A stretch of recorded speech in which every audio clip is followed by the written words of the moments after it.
They say the Monte Colony in Chennai has never been quiet.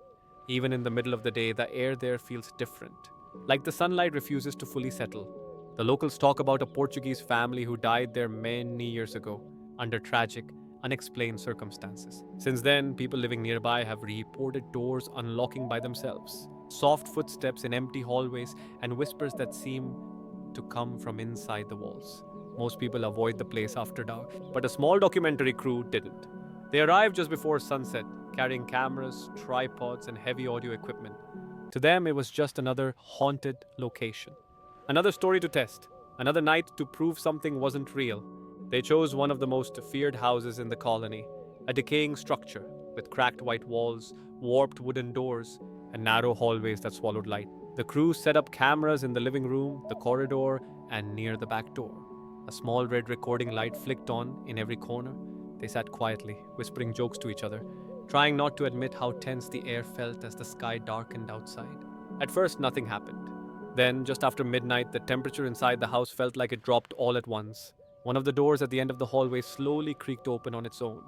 No wind, no touch, just the quiet sound of old wood moving in the dark. The cameras caught everything.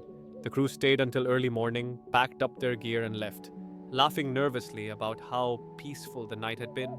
They didn't feel scared, they felt disappointed. It wasn't until they reviewed the footage that things changed. On one of the hallway cameras, they saw it, a shadow, tall, thin, human shaped. It didn't walk, it glided, passing straight through the wall where the Portuguese family was said to have died. The shadows around it warped unnaturally, like the air itself bent around the figure. None of the crew remembered seeing it that night. None of them remembered hearing it. But there it was on camera, clear as day. They decided to go back the next morning to film follow-up shots. When they arrived, the house no longer looked untouched. Their tripods were scattered across the floor. Cables were torn from the walls. One of the cameras was lying face down, cracked and broken, as if it had been thrown. And when they checked the audio files from that camera, they heard something that wasn't there before. A whisper. Not loud, not angry, just close, intimate. Leave.